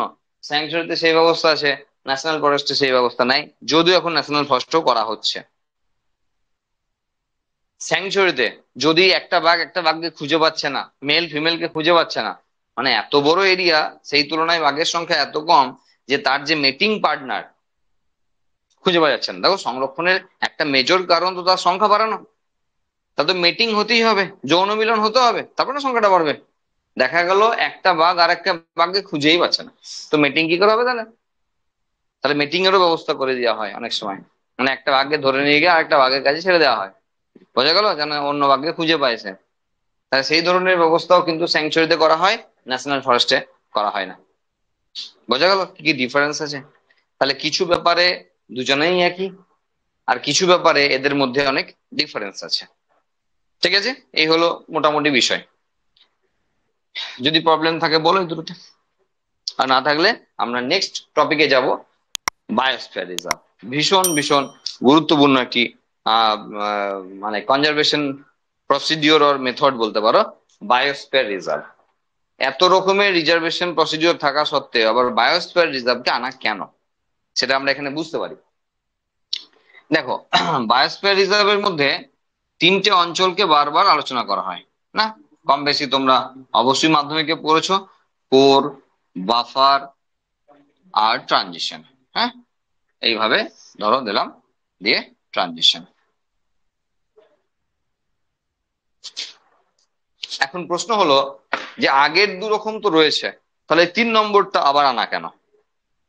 এত নাম বাড়িয়ে পড়াশোনা বেশি বইটা ভারী করে কি লাভ আছে? হ্যাঁ, দেখো, যখন এই দুটো নিয়ে কনজারভেশন চলছে, তখন কিছু এরিয়াতে, গোটা পৃথিবী জুড়ে কিছু এরিয়াতে সমস্যা দেখা যাচ্ছে। কিরকম সমস্যা? যে দেখা যাচ্ছে যে সেখানে জঙ্গলটা ঠিক কন্টিনিউ না, মানে জঙ্গলটা চলতে চলতে কোথাও গিয়ে দেখা গেল যে 10টা 15টা ফ্যামিলি এক জায়গায় থাকে, ছোট্ট একটা পাহাড়ি গ্রাম বা ছোট্ট একটা আদিবাসী গ্রাম, একদম 10 15 20টা ঘর মাত্র, ব্যাস আবার জঙ্গল চলছে। আবার চলতে চলতে কোথাও গিয়ে ছোট্ট এরকম একটা আদিবাসী গ্রাম, সেখানে এরকম 10 15 20টা ঘর রয়েছে। তাহলে মানুষকে তো সংরক্ষণ করা যায় না, তাহলে এটা সংরক্ষণ হবে কিভাবে? এটা এই দুটো টপিকের, এই দুটো বিষয়ে দুটোতেই সংরক্ষণ এইভাবে সম্ভব হয় না। কারণ ন্যাশনাল ফরেস্টের সবটা ঘিরে দেওয়া হয়, সবটা সংরক্ষিত, ওখানে মানুষজন কেউ থাকবে না। স্যাংচুয়ারির ক্ষেত্রে একই বিষয়, থাকবে না। আর সেই জন্যই এইটা আনা, আর সেই জন্যই সুন্দরবন এখানেও জায়গা পেয়েছে, ওখানেও জায়গা পেয়েছে, কারণ সুন্দরবনের গোটা সংরক্ষিত এরিয়ার মধ্যে অনেক গ্রাম আছে যারা ওই সংরক্ষণের আওতাতেই পড়ে। বোঝা গেল এই 3 নম্বর জিনিসটাকে কেন আনা হয়েছে, বায়োস্ফিয়ার রিজার্ভ কনসেপ্টটা কেন আনা হয়েছে? কারণ পৃথিবীর প্রচুর বনাঞ্চলকে দেখা যাচ্ছে যেখানে সংরক্ষণ করা দরকার, এরিয়া যথেষ্ট বড়, সেখানে প্রচুর বায়োডাইভার্সিটি আছে, কিন্তু সমস্যা হলো সেখানে মাঝে মাঝে মানুষ আছে। উপরে দুটো পদ্ধতিতে একটাতেও তা করা সম্ভব নয়, আর সেই জন্য 3 নম্বর পদ্ধতি এসছে, বায়োস্ফিয়ার রিজার্ভ। সবচেয়ে কনজারভেশনের সবচেয়ে মডার্ন কনসেপ্ট বায়োস্ফিয়ার রিজার্ভ। কি করা হয়? দেখো, কোর এমন একটি রিজিয়ান যেটার উদ্দেশ্যে মেনলি এখানে কনজারভেশনটা করা হয়েছে, এটা মেন ফোকাস। তাহলে এখানে কারা থাকবে? যারা বিপদে আছে, অথবা যাদের দ্বারা আমাদের বিপদ আছে। বোঝা গেল? যারা বিপদে আছে অথবা যাদের দ্বারা আমাদের বিপদ আছে, তারা কোর রিজিয়নে থাকবে। মানে ওই এন্ডেঞ্জার্ড, ক্রিটিক্যালি এন্ডেঞ্জার্ড, ভালনারেবল, নামগুলো একটু একটু শোনা শোনা, বিপন্ন প্রজাতি, হ্যাঁ, চরম বিপন্ন প্রজাতি, হ্যাঁ, মানে এই যাবো যাবো করছে, হ্যাঁ, 1 2 বছরের মধ্যে পালিয়ে যাবে, আর নাই আর কি সংখ্যা গুনে হাতে গুনে কটা বাজাবে। এই যে যারা রয়েছে, যাদের সংখ্যা অনেক কমে গেছে, যাদের জন্য এই এরিয়াতে মেনলি কনজারভেশনের বিষয় ব্যবস্থা, তারা কোর রিজিয়নে থাকে। বোঝা গেল? যাদের জন্য মেনলি এখানে সংরক্ষণ, তারা থাকে কোর রিজিয়নে। কোর রিজিয়নে কাউরির প্রবেশ, মানে কোনো কেউ প্রবেশ করতে পারবে না, এক্সেপ্ট এখানে যারা জব করে তারা প্রবেশ করতে পারবে। কারণ ভিতরে যারা রয়েছে তাদের খাবার দাবার থেকে আরম্ভ করে বাকি বিষয়ের ব্যবস্থাপনা, সেই সবের দায়িত্ব সেই ফরেস্ট এর লোকজনের আছে। তাহলে ফরেস্টের যারা এই এরিয়ার দায়িত্বে আছে তারা অবশ্যই প্রবেশ করতে পারবে। আর প্রবেশ করতে পারবে শুধুমাত্র যারা রিসার্চ ওয়ার্কার আছে, যারা রিসার্চের জন্য যায়, তারা প্রবেশ করতে পারবে অবশ্যই লিখিত পারমিশন, লিখিত অনুমতি নিয়ে। তুমি ন্যাশনাল পার্কে ঘুরতে গেছো, ফরেস্টে ঘুরতে গেছো, হ্যাঁ ন্যাশনাল ফরেস্টে ঘুরতে গেলে জেনারেলি তোমাকে এই ধরনের পারমিশন নিতে হবে না, ওবার লিখিত পারমিশন নিতে হয়। ঠিক আছে, তুমি ন্যাশনাল পার্ক তো ওই জায়গায় আসবে না, ফরেস্ট তো এখানে আছে, পার্ক তো ওখানে আসবে। বটানিক্যাল গার্ডেন এইসবের কথা বলছি, আসছি পরে। কি বলছি ভালো করে আবার বোঝো একবার। বলছি কোর রিজিয়নটা হলো তাদের জন্য যারা এন্ডেঞ্জার্ড, ক্রিটিক্যালি এন্ডেঞ্জার্ড, ভালনারেবল, এ সমস্ত প্রজাতির মধ্যে পড়ে। মানে হয় সংখ্যা অনেক কমেছে, বা এখনো না কমলেও আগামী দিনে খুব কমে আসবে, অথবা কেউ কেউ কেউ যাই যাই করছি, এমন সব অর্গানিজমকে, অনেক এমন সব জীব, উদ্ভিদ বা প্রাণীকে সংরক্ষণ করা হয় কোর রিজিয়নে। এবং এই জায়গাতে শুধুমাত্র এখানে যারা সার্ভিস করে তারা এবং যারা রিসার্চ ওয়ার্কার, তারা সরকারের কাছ থেকে লিখিত পারমিশন নিয়ে এই জায়গায় ঢুকতে পারে, বাকি কেউ ঢুকতে পারবে না। বাফার রিজিয়ন কি? বাফার রিজিয়ন হলো মানুষের এন্টারটেনমেন্টের জন্য। ঠিক আছে, মানে হলো এন্টারটেনমেন্টে বসে গল্প করার জন্য নয়। ব্যাপারটা হলো যে এখানে দেখো, এই সমস্ত জায়গায়, সংরক্ষিত জায়গায় মানুষকে ঢোকার অনুমতি দেওয়া হয় কেন? কেন চিড়িয়াখানায় মানুষ যায় কেন? For entertainment? না, অ্যাকচুয়ালি কিন্তু নয়। সেই জীবেদের সম্পর্কে জানার জন্য। কারণ সেই জীবগুলোকে মানুষ বনে গিয়ে দেখতে পাবে না, বনে গিয়ে তাদের সঙ্গে পরিচয় করতে গেলে পরিচয়টা হবে না, পরিচয়টা পেটের মধ্যে গিয়ে হবে। না, বাঘের সঙ্গে যদি আমি সুন্দরবনে গিয়ে পরিচয় করতে যাই, তাহলে পরিচয়টা সেরকমই হবে, তাই না? তাহলে গির ফরেস্ট, তাহলে ওইভাবে পরিচয় করা সম্ভব নয়, সেই জন্যই তো সেই জন্য তো আলিপুরের চিড়িয়াখানা আছে, যে পরিচয়টা বাবা ওইখানে খাঁচার বাইরে থেকে পরিচয়টা করে না, খাঁচার ভিতরে গিয়ে পরিচয় করতে যেও না। তাহলে এখানে যদি হয় পরিচয়, এগুলো সব খাঁচার ভিতরে গিয়ে পরিচয় হবে, তাই না? মানে বলতে চাইছি সামনাসামনি হবে পরিচয়, আর একটাও পরিচয় হবে না, সাকসেসফুল হবে না পরিচয়টা। বোঝা গেল? তো এই যে চিড়িয়াখানা, বটানিক্যাল গার্ডেন বা জুলজিক্যাল গার্ডেনের মেন উদ্দেশ্য গিয়ে বসে গল্প করার জন্য নয়, বাদাম ভাজা খাওয়ার জন্য নয়। মেন উদ্দেশ্য হলো এই এরিয়াতে গিয়ে মানুষ ওই সম্পর্কে তার জ্ঞান অর্জন করা বা জানা, যাদের সম্পর্কে জানা সম্ভব নয় এমনি। বোঝা গেল? তো বাফার এরিয়া হলো সেই এরিয়া যেখানে মানুষ টিকিট কেটে প্রবেশ করতে পারে। মানে এগুলো গেট গো, গেট, বুঝলে? টিকিট কেটে প্রবেশ করতে পারে। তার মানে এখানে পারমিশন আছে, তবে অনুমতি সাপেক্ষে। আর অনুমতিটা হলো টিকিট কাটা, এটা অনুমতি। এখানে কিন্তু লিখিত যে কেউ ঢুকবো বললে হবে না। এবং এটা অবশ্যই ঘেরা অঞ্চল, এই অঞ্চলটাও ঘেরা, বিভিন্ন জায়গায় গেট আছে। ঠিক আছে, তবে এখানেও একই বিষয়, গাছে হাত দেওয়া যাবে না, কাটা তো দূরের কথা। কোনো প্রাণীকে দুবার ঢিল ছুড়লে দেখলি কেমন রেসপন্স করছে দেখি, কুরকুরে নিয়ে গেছো, দুটো খেয়ে দেখ রে বাবা বান্দর, কুরকুরে কেমন খেতে লাগে, জেল হাজত হয়ে যাবে। হ্যাঁ, কারণ বন্য প্রাণীকে মানুষের তৈরি করা কোনো প্রসেসড খাবার খাওয়ানো যায় না, ওদের আলাদা খাবার আছে। ঠিক আছে, সুতরাং তুমি কেক নিয়ে গেছো, তুমি যাই নিয়ে যাও, খেতে দেওয়ার দরকার নেই, কারণ ধরা পড়লে কিন্তু জেল জরিমানা হয়ে যাবে। ঠিক আছে, তাহলে বাফার রিজিয়ন বুঝলাম, এটাও স্পেশাল কিছু না। স্পেশাল তো ট্রানজিশনের জন্য, যার জন্য এর সংরক্ষণ। এই সংরক্ষণ স্পেশাল এই কারণের জন্য যে ট্রানজিশন রিজিয়নে, সুন্দর না, বাড়ি ঘর আছে, মানে এখানে মানুষের বসবাস আছে, সঙ্গে সংরক্ষণ। এই ট্রানজিশন রিজিয়নের জন্যই বায়োস্ফিয়ার রিজার্ভ স্পেশাল। কারণ বাকি দুটো তো অন্য জায়গাতেও হয়, এটা বা এটা বলো তো এখানে, এখানেও তো হয়, তো স্পেশাল কি আছে? স্পেশাল তো ট্রানজিশনের জন্য, যেখানে মানুষজনের পাশাপাশি বাকি এরিয়া গুলোকেও সংরক্ষণ করা হয়েছে এমন। সেটা হলো ধরো সেখানে ধরো 15টা ফ্যামিলি নিয়ে একটা ছোট্ট জায়গা যেখানে থাকে মানুষজন। এবার কেউ একজন বাড়িতে, ধরো আমি কথাই বলছি, ধরো বাড়িতে শাল গাছ লাগিয়েছে, লাগিয়েছে, সেই শাল গাছটা সে যেদিন ইচ্ছা কাটতে পারে, কেউ বারণ করবে না। কিন্তু তার জায়গার পাশে একটা শাল গাছ হয়েছে, আর কেটে দেবো যে কোনো দিন দিয়ে বিছে দেবো, তা হবে না। বাড়িতে ছাগল পুষেছে, কেটে যে কোনো দিন খেতে পারে, তাই বলে একটা হরিণ পাশ দিয়ে যাচ্ছিল আর কেটে খেয়ে নেবো, তা হবে না। বোঝা গেল পার্থক্যটা? ট্রানজিশন রিজনের এই বিষয় আছে। তার মানে এখানে মানুষ বসবাস করতে পারে, চাষবাসও করতে পারে নিজের জায়গায়, কিন্তু বাকি জায়গাটা নিজের মতো করে নিলে হবে না, নিজের ভেবে নিলে হবে না যে এই জায়গাটা আমার নিজের, ওখানে দুটো গাছ আছে বা কোনো একটা প্রাণী ঘুরে বেড়াচ্ছে আর টুক করে মেরে খেয়ে নেবো, তা হবে না, কারণ এটা সংরক্ষিত অঞ্চল। বোঝা গেল? এই জায়গার জন্য বায়োস্ফিয়ার রিজার্ভ স্পেশাল। আর এইটা করা গেছে বলে পৃথিবীর বিস্তীর্ণ অঞ্চল এই রিজার্ভের মধ্যে এসছে। কারণ ওই দুটো জায়গায় ওই সমস্যাটা ছিল, যে এই বিশাল এরিয়া, তার মধ্যে কিছু কিছু জায়গায় মানুষজন আছে, সেই জন্য সংরক্ষণ করা যাচ্ছিল না, আর সেই জন্যই 3 নম্বর কনসেপ্ট এসছে। ঠিক আছে, কোনো সমস্যা? 4 নম্বরটা দেখো, 4 নম্বরের জন্য একটা গল্প বলবো ছোট্ট করে, হ্যাঁ এটা তো গল্পই বলছি সবই। প্রোটেক্টেড এরিয়া, ওই রং টার্ন বলে একটা সিনেমা আছে, ঠিক আছে? রং টার্ন ইংলিশ সিনেমা, হিন্দিতে ডাবিং আছে, 10-11টা ভার্সন আছে, ঠিক আছে? মানে পার্ট 1 পার্ট 2 করে 10-11টা পার্ট আছে। তো সিনেমাটা কিরকম সিনেমা, সিনেমাটা বুঝতে গেলে এখানে প্রোটেক্টেড এরিয়াটা বোঝানোর জন্য সিনেমাটা বোঝানো, নাহলে সিনেমাটা সবার সঙ্গে দেখার মতো নয়। সিনেমা দেখার মতো, কিন্তু সিনেমাটা সবার সামনে দেখতে গেলে কিছু সমস্যা আছে, মানে কিছু সিন আসবে যেখানে সমস্যায় ফেলে দেবে তোমাকে, সেই জন্য দেখা যাবে না। আর বাকি মেয়েরা একটু ভয় খেতে পারে, কারণ কোথাও হয়তো তীর ছুড়লো, হ্যাঁ মানে নরখাদক আছে, তীর ছুড়লো, তীর এদিকে ঢুকলো আর চোখটাকে খুলে পড়ে গেল, ঝুলছে চোখটা। একটা মানুষ এসে মানে নরখাদক এসে হয়তো একটা মানুষকে এরকম করে চিড়ে দিল, দু ফাঁক হয়ে পড়ে গেল, আর ঠ্যাং ধরে টানতে টানতে নিচে গেল। এরকম সিনেমা, ঠিক আছে? এরকম মারকুটে সিনেমা, সঙ্গে সঙ্গে আবার কিছু মানে আনওয়ান্টেড পার্ট আছে, ঠিক আছে? আর সেই জন্য সবার সঙ্গে বসে দেখার মতো সিনেমা নয়, এটা বিষয় নয়। বিষয়টা হলো এই এরিয়াটাকে বোঝানোর জন্য বিষয়টা।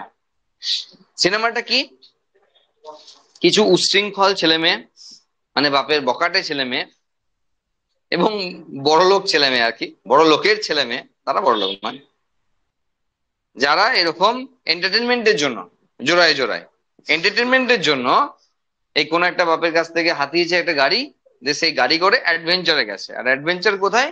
গভীর জঙ্গলে, প্রোটেক্টেড এরিয়া, ঠিক আছে? এবার সিনেমাটার বিষয়বস্তু কি, সিনেমাটার বিষয়বস্তু এরকম, ধরো একটা বিস্তীর্ণ ঘন জঙ্গলে এই দিক থেকে ওই দিক পর্যন্ত মাঝখান দিয়ে রাস্তা আছে, সেই রাস্তায় মানুষজন যেতে পারে, কোনো অসুবিধা নেই, সেই জায়গায় পুলিশ পেট্রোলিং হয়, সাহায্য চাইলে পাওয়া যেতে পারে, নাও পেতে পারে, পাওয়া যেতে পারে। কিন্তু সিনেমার গল্পটা এরকম যে ওই সঙ্গে একটা জায়গা ধরো এরকম করে টার্ন নিচ্ছে, সেখানে লেখা আছে প্রোটেক্টেড এরিয়া, ডেঞ্জার, এরকম করে লেখা আছে। মানে অনুমতি কারোর লাগবে না, প্রবেশ করা যায় না সেই এরিয়ায়, প্রোটেক্টেড এরিয়া লেখা আছে, ডেঞ্জার লেখা আছে। এখন সিনেমাটার গল্প এরকমই, টার্নটা ওখানেই নাই, রং টার্ন, ঠিক আছে? মানে যেখানে যাওয়া দরকার ছিল, হ্যাঁ হ্যাঁ এন্টারটেনমেন্ট দেখার পর ওইদিকেই যাবে তো, কারণ অ্যাডভেঞ্চার। চেনা রাস্তায় গেলে অ্যাডভেঞ্চার কোথায় হবে? অচেনা রাস্তায় গেলে অ্যাডভেঞ্চার হবে। সিনেমার গল্পই এরকম, ঠিক আছে? এবার কি হবে সিনেমাতে, ওই জোড়ায় জোড়ায় গেছে, এ সব মরবে, এক জোড়া ফিরে আসবে। কেন? পরের পার্টটা বার করতে হতো, এক জোড়া ফিরে না আসলে পরের পার্টটা বেরোবে কি করে? তাহলে পরের আবার পার্টটা বেরোতে হবে তো, 10, 11টা, 12টা পর্যন্ত পার্ট হয়ে গেছে, হ্যাঁ? তো সিনেমাটা পরের পার্টটা বার করতে গেলে দুজনকে ফিরেই আসতে হবে, তো আলটিমেট সব মরে টরে দুজন ফিরে আসবে, এই সিনেমার গল্প। আমাদের বলার উদ্দেশ্য হলো এটা, ওই রং টার্নটাকে নিয়ে, যে এরিয়াতে ঢোকার কথা ছিল না, যেখানে লেখাই আছে ডেঞ্জার বা প্রোটেক্টেড এরিয়া, যেখানে কাউরির পারমিশন নাই ঢোকার, আর সেখানে ঢুকতে গেছে। ওখানে না আছে পুলিশ, না আছে পাহারা, মানে ঘিরে রাখতে হয় না ওইসব জায়গা, কারণ ওইসব জায়গা এমনিতেই এতটা ডেঞ্জারাস, মানে ডেঞ্জারাস, যে সেখানে মানুষজন এমনিতেই গেলে ফিরে আসবে না। তো সুতরাং ওই জায়গাতে তার জালি দিয়ে ঘেরা বা টিকিট কেটে ঢোকানো ওইসব কোনো গল্পই নেই। হয়তো কোনো ওই জায়গাগুলো এত গভীর, তার দুপাশে বা 3 পাশে পাহাড় আছে, এমনিতেই ঘেরা বেড়া, হ্যাঁ মানে ওখানে কেউ গেলে এমনিতেই ফিরে আসবে না। তো ওই জায়গাগুলো পুলিশ দিয়ে প্রোটেকশন দিতে হয় না, বা কোনো র্যাব দিয়ে প্রোটেকশন দিতে হয় না, ওগুলো এমনিই প্রোটেক্টেড, কারণ ওখানে ভয়ঙ্কর সব জীবজন্তুরা থাকে। বোঝা গেল? এই রকমের এরিয়া রয়েছে পৃথিবীতে প্রচুর, যারা প্রোটেক্টেড এরিয়ার মধ্যে পড়ে, এটাও সংরক্ষণের একটি উপায়। না, কোথাও এলাও না, এলাও তো কোথাও নাই, কিন্তু এখানে করতে যাবে কি, নিজেই তো শিকার করতে গিয়ে নিজেই শিকার হয়ে যাবে, ঠিক আছে? কারণ এখানে তো ওই তো বললাম হেল্প, সে কাউকে হেল্প তো পাবে না, কারণ ওই এরিয়াতে তো কোনো এই সমস্ত ব্যবস্থাই নেই, দরকারও পড়ে না, কারণ জানে যারা আছে তারাই যথেষ্ট তাদেরকে রক্ষা করার জন্য, মানে বাইরে থেকে কাউকে দরকার নেই। বোঝা গেল? সিনেমার গল্প তো আলাদা, ধরো সেখানে নরখাদক আছে, সেসব আলাদা বিষয়, হ্যাঁ, কিন্তু আমরা এমনি নর্মালি প্রোটেক্টেড এরিয়ার কথা বলছি, সেখানে ওইভাবে সংরক্ষণ করা দরকার হয় না। বোঝা গেল? এই মোটামুটি বিভিন্ন ধরনের সংরক্ষণ, যেগুলো সবই ইনসিটু। এক্সিটু সংরক্ষণ, এখানে কৃত্রিম পরিবেশ তৈরি করে সংরক্ষণ করা হয়। এবার দেখো, একটা প্রাণীর জন্য কৃত্রিম পরিবেশ তৈরি করা কতটা পসিবল আমাদের ক্ষেত্রে? আলিপুর চিড়িয়াখানা মানলাম বড়, কিন্তু একটা বাঘের, একাধিক বাঘের বা সিংহের থাকার মতো জায়গা ওরকম একাকার লাগে। ওরকম আলিপুর চিড়িয়াখানা এক একটা একার লাগবে। আর সেখানে কি করা হয়েছে, একটা ছোট জায়গা, দুটো গাছ লাগিয়ে দিয়েছে, আম গাছ কি বেল গাছ কাঁঠাল গাছ লাগিয়ে দিয়েছে, দিয়ে ওই, একবার যাও না ডিয়ার পার্কে, ওখানে একটা ছোট্ট বাঘের ছানাকে নিয়ে এসে ছেড়েছে, রোদে ভাজা ভাজা হয়ে যাচ্ছে। কারণ যে জায়গায় তার থাকার কথা ওখানে ফুটবল গ্রাউন্ড, ভেতরে একটা গাছ নাই, একটা মরা গাছ উল্টে পড়ে আছে কবে থেকে, আর ছোট ছোট দুটো ঘর করা আছে। বাঘটা সব টাইমে ঘরের মধ্যে ঢুকে বসে থাকে চুপচাপ, ছাওয়ার জন্য, ঠান্ডার জন্য, মানে এত গরম করছে বলে। তাহলে যার থাকার কথা গভীর অরণ্যে, তাকে ফুটবল গ্রাউন্ডে রেখে দিয়েছে। তাহলে তার জন্য কি এটা কৃত্রিম পরিবেশ? এটা কি এক্সিটু সংরক্ষণ বলে? বলে না, এটা অত্যাচার করা বলে। ঠিক আছে, এটাকে সংরক্ষণ বলে না, এটাকে অত্যাচার করা বলে, যেটা এখানে হচ্ছে। আলিপুর চিড়িয়াখানাও এমন কিছু বিশাল ব্যাপার নয়, সেখানেও ঝোপঝাড় তৈরি করার চেষ্টা করা হয়েছে, বাঘের জন্য এনাফ না। ওখানেও ওই ঘরটরি করে দেওয়া আছে, ঘরেই থাকতে হয়। এবার আমাদের মতো সব বাঁদররা গেলে তখন হুক্কা হওয়া বা এইটা ওটা করে, তখন মাঝে মাঝে একবার বেরিয়ে এসে দেখা দেয়। আবার দেখাই দিলেও তো বিপদ আছে, কেউ ঠোঙা মারবে, কেউ ঢিল ছুড়বে, কেউ কুরকুরে ছুড়বে, অনেক রকম মজা আছে তো। তো সেই ভয় ওরাও আসে না, ওরাও ভীতু প্রাণী, হ্যাঁ, মানে মানুষের থেকে ওরা ভীতু আর কি, কারণ খাঁচার মধ্যে বন্দি আছে না। সুতরাং ওই আর কি, কৃত্রিম পরিবেশ নামেই আছে বটানিক্যাল গার্ডেন, তাই না? এক্সিটু সংরক্ষণের মধ্যে পড়ে বটানিক্যাল গার্ডেন, জুলজিক্যাল গার্ডেন, যেগুলো ইম্পর্টেন্ট না পড়ার জন্য, বিশাল ইম্পর্টেন্ট কোনো ইম্পর্টেন্টই বিষয় না। যেটা ইম্পর্টেন্ট সেটা হলো ক্রায়ো প্রিজার্ভেশন, ক্রায়ো সংরক্ষণ বা cryopreservation. -196 degree centigrade nitrogen, আর এই টেম্পারেচারে নাইট্রোজেন লিকুইড। এই লিকুইড নাইট্রোজেনে যখন কোনো কিছুকে সংরক্ষণ করা হয়, কোনো কিছু মানে কি বলছি, তখন সেটাকে বলা হয় ক্রায়ো প্রিজার্ভেশন বা ক্রায়ো সংরক্ষণ। অবভিয়াসলি এটা পরীক্ষার জন্য ইম্পর্টেন্ট জিনিস, ক্রায়ো সংরক্ষণ। এখানে দেখো কিরম কিরম হতে পারে। দেখো এখানে স্পাম সংরক্ষণ করা হয়, স্পাম ব্যাংক। ওভা সংরক্ষণ করা হয়, ওভা ব্যাংক। পোলেন গ্রেন সংরক্ষণ করা হয়। যে কোনো উদ্ভিদের যে কোনো দেহাংশকে সংরক্ষণ করা হয়। প্রাণীদের ক্ষেত্রে এমব্রায়োকে সংরক্ষণ করা হয়। সিড সিড মানে কনজারভেশন করা হয়, ঠিক আছে। এরকম করে বিভিন্ন জিনিসকে সংরক্ষণ করা হয় এই ক্রায়োপ্রিজার্ভেশনের মধ্যে। গল্প বলে অনেক গল্প বলা যাবে এখানে, বলি তো একটা গল্প। ধরো ক্রায়োপ্রিজার্ভেশন যে শুধুমাত্র এই যে যে রিলেটেড টপিকে আমরা আলোচনা করছি বায়োডাইভার্সিটি, শুধু এই না, ক্রায়োপ্রিজার্ভেশনের হেল্প কিন্তু আমরা নিই। স্পাম ব্যাংক, ওভা ব্যাংক, এগুলোর হেল্প আমরা মানুষেরাও নিই। কিভাবে? দেখো একটা সিনেমা আছে Vicky Donor, the sperm donor, Ayushmann Khurrana cinema, ঠিক আছে, এবং দারুণ এন্টারটেনিং সিনেমা। অবশ্যই দু একটা জায়গায় সবার সঙ্গে দেখার মতো নয়। দেখো সিনেমার স্টোরিটা বুঝতে হবে। সিনেমার মানে সিনেমার মধ্যে বিষয়বস্তু কিন্তু ঠিক আছে, কন্টেন্ট ঠিক আছে। এবার কন্টেন্টটা ডেলিভার করতে গিয়ে মানুষকে খাওয়া থেকে কিছু এন্টারটেনিং পার্ট দিতে হয়। তো ওখানে কি বিষয়, ওখানে কি বিষয় ছাড়ো, এখানে কি বিষয় সেটা দেখি। স্পামকে আমরা কনজার্ভ করতে পারি, যেমন ব্লাড ব্যাংকে ব্লাডকে সংরক্ষিত করে রাখা হয়, একটা মানুষের ব্লাড আর একটা মানুষের কাজে লাগে। সেরকমই এখানে একটা স্পাম, একটা মানুষের স্পাম আরেকজনের কাজে লাগে, ওভা আরেকজনের কাজে লাগে, সেই জন্য এখানে সংরক্ষণ করা হয়। এখানে যদি স্পাম ওভা মানুষের জন্য যদি হয়, অন্যান্য প্রাণীরও হয়, মানুষের জন্য যদি হয়, তাহলে কি হয়, যেমন ব্লাড ডোনেট করা হয় না। দেখো ডোনেশন কেন বলে, যখন ধরো আমি 250 রক্ত বিক্রি করে এলাম, তবুও সেটা ডোনেশনই বলে। কেন? কারণ ওটাকে আর্টিফিশিয়ালি তৈরি করা যায় না।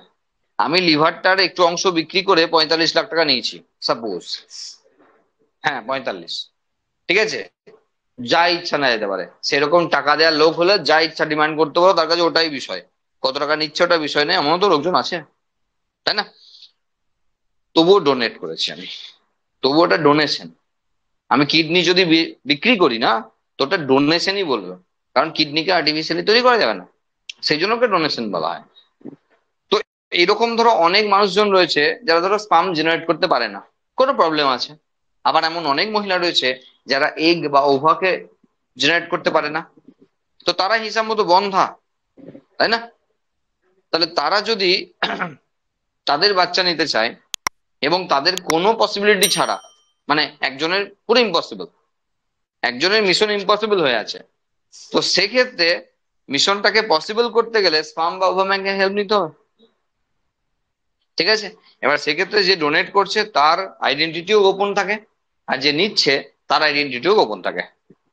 তাহলে এখানে হয় কিভাবে, মানে ডিল হয় কিভাবে? ডিল হয় এভাবে যে সেই ব্যক্তির ক্ষেত্রে তার ক্রাইটেরিয়া অনুযায়ী সে ডিমান্ড করে যে এমন লোকের স্পাম দরকার, যে লোকেরই যখন নিতে হচ্ছে, বলছি থার্ড পার্টিরই যখন নিতে হচ্ছে, তাহলে ভালোই নেব, তাই না? ভালো নেবো বলতে সে হয়তো বললো যে আমার স্পোর্টস ম্যান স্পিরিট চাই, মানে কোনো স্পোর্টস ম্যানের স্পাম হতে হবে। কেউ হয়তো বললো যে বেশ দেখতে সুন্দর হবে, হ্যাঁ এরকম কোন লোকের স্পাম চাই। কেউ হয়তো বললো লম্বা হবে, বেশ হাড্ডা কাড্ডা হবে, সেরকম লোকের স্পাম চাই। তো যেমন ডিমান্ড তেমন দাম বাড়বে। ঠিক যেমন যে দিচ্ছে তারও দাম সেইভাবে সেই হিসাবেই মানে সেই হিসাবেই রেটটা তারও ঠিক হয়, যে সে যেমন তার তেমন হয়। কিন্তু যে দিচ্ছে তারও শুধু ক্রাইটেরিয়া থাকে, হ্যাঁ মানে শুধু ক্যারেক্টার থাকে যে এই কোয়ালিটি স্পাম এখানে থাকতে পারে, মানে এই মানুষের এই কোয়ালিটি আছে, স্পামের কোয়ালিটি কি হবে কে জানে, এই মানুষের এই কোয়ালিটি আছে। তা যে ডিমান্ড করছে, যে দিচ্ছে আর যে নিচ্ছে, আইডেন্টিটি গোপন, শুধুমাত্র ওই হিসাবেই এখানে সংরক্ষণ করা হয়। বোঝা গেল কি বললাম? তেমন ওভাও হতে পারে কোনো মহিলার ক্ষেত্রে, তার হয়তো দেখা গেল যে তার ডিম্বাশয় দুটো তার 12 বছর বয়সে কেটে বাদ দেওয়া হয়েছে, কারণ সিস্ট হয়েছিল, ওভারিতে সিস্ট হয়েছিল, দুটো ডিম্বাশয় কেটে বাদ, আর বাবা লুকিয়ে দিয়ে দিয়েছে। বলে দিলে তো কেউ বিয়ে করবে না। মেয়ের বাবা যদি বলে দেয় যে মেয়ের ক্ষেত্রে দুটো ওভারই নাই, মানে ডিম্বাশয় নাই, মানে মেয়েটা কোনোদিন বাচ্চা নিতে পারবে না, তো কোন ছেলে আর বিয়ে করবে? আর কোন ছেলের বাপ বিয়ে দেবে? দেবে না জেনারেলি। লুকিয়ে বিয়ে দিতে হবে, আর বিয়ে দেওয়ার পর ঝামেলা হলো আর কে, ও তো হয়ে গেছে যা বাবা, ঠিক আছে, তখন তো রেজিস্টার্ড, তখন আর ফেলবো বললেও ফেলা যাবে না, অনেক ক্ষেত্রে অনেক ফ্যামিলি মেনেও নেবে। কিন্তু বলছি সেখানে দেখা গেলো ইউটেরাস আছে, জরায়ু আছে, যেখানে বাচ্চারা নেবে সেই জায়গাটা আছে, ও ব্যাংকে হেল্প নেবে। লোকে কোথায় জানবে? ব্যাঙ্গালোরে বেড়াতে যাবে, 1 মাস বেড়াতে যাবে, ওভা নিয়ে সেখানে টেস্ট টিউব বেবি ফর্ম করে সেখানে প্রেগনেন্সি নিয়ে বাড়ি আসবে, লোকে থোড়াই জানতে চাচ্ছে কার বাচ্চা আছে ওখানে। বোঝা গেল? এইসব জায়গায় আজকের দিনে ব্যাপক প্রয়োজনীয়তা আছে ক্রায়োপ্রিজারভেশনের। এটা তো মানুষের জন্য বললাম, আমরা তো মানুষকে নিয়ে বলিনি, আমরা বোঝানোর সুবিধার্থে এতগুলো কথা বললাম। তেমন গরু ছাগল থেকে আরম্ভ করে সবারই হয় এসব, সবারই এগ মানে স্পাম বা ওভাকে সংরক্ষণ করা হয়।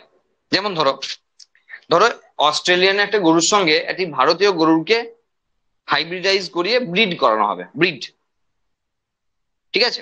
তাহলে দুটো প্রজাতির মধ্যে ব্রিড করতে গেলে কি করতে হবে তাহলে, মানে ইন্ডিয়ানের সঙ্গে যদি অস্ট্রেলিয়ানে ব্রিড করতে হয়, তাহলে কি ইন্ডিয়া থেকে গরুকে ধরে নিয়ে অস্ট্রেলিয়া যাওয়া হবে? না অস্ট্রেলিয়া থেকে একটা গরুকে মানে প্লেনে চাপিয়ে নিয়ে ইন্ডিয়াতে নিয়ে আসা হবে? হ্যাঁ, নিশ্চয়ই কোনোটাই হবে না। কিন্তু প্রিজার্ভেশন, অস্ট্রেলিয়া থেকে স্পাম বা ওভাকে ওই সুটকেসের মতো হয়ে যাবে, বুঝলে? তো সেখানে ক্রায়োপ্রিজারভেশন করানোর ব্যবস্থা আছে। তো সেখানে একটা কন্টেনার স্পাম আছে, একদম ঢুকিয়ে নিয়ে না তরল নাইট্রোজেনের মধ্যে একদম নিয়ে চলে এলো, দিয়ে এখানে সে ফিউজ করে দিল, ব্যাস হয়ে গেল। গরু আনার কি দরকার? সেই আমলে পড়ে আছে নাকি যে গরুকে আনতে হবে, তাই না? তাহলে গরুকেও আনতে হবে না, গরুকে নিয়ে যেতে হবে। তাহলে সেখানে ক্রায়োপ্রিজারভেশন ভীষণ গুরুত্বপূর্ণ বিষয়। এরকম করে এমব্রায়োকে সংরক্ষণ করা হয়, এরকম করে সিডকে কনজার্ভ মানে প্রিজার্ভেশন করানো হয়, এরকম করে বিভিন্ন জিনিসকে সংরক্ষণ করা হয় এই ক্রায়োপ্রিজার্ভেশনের মাধ্যমে। আরো প্রচুর গল্প বাকি আছে, তা 12-এ গেলে একটু বড় হলে, আর 1 বছর যাক একটু বড় হও, 12-এ গিয়ে আরো অনেক মজার মজার গল্প শুনবে, কারণ এখনো সেই বয়সটা হয়নি। হ্যাঁ, তো এখনই আর বেশি বলা উচিত হবে না, ঠিক আছে? এই হলো ক্রায়োপ্রিজার্ভেশন, এই নিয়ে শেষ হয়ে গেল এক্স-সিটু সংরক্ষণ। বলো কোনো সমস্যা লাগলো বলো? কোনো সমস্যা নেই নাকি? সমস্যা তো শোনার সময় থাকে না, সমস্যা বলার সময় হয়। হুম, ফরেস্ট,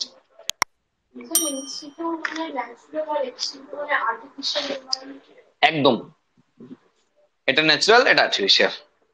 এটা তার নিজের পরিবেশে যেখানে থাকার কথা সেখানেই তাকে সংরক্ষণ করা হয়েছে। আর এটা একটা আর্টিফিশিয়াল, আর্টিফিশিয়ালি একটা তার মতো করে এনভায়রনমেন্ট ক্রিয়েট করা হয়েছে, যেমন এখানে হয়েছে, হ্যাঁ, দিয়ে তাকে কনজার্ভ করা হচ্ছে। বোঝা গেল? যেমন বটানিক্যাল গার্ডেন, জুলজিক্যাল গার্ডেন যত আছে সবই এক্সিটু সংরক্ষণের মধ্যে পড়ে। আর সবচেয়ে বেশি ইম্পর্টেন্ট যেটা এক্সিটুতে, সেটা হলো ক্রাব অবজারভেশন।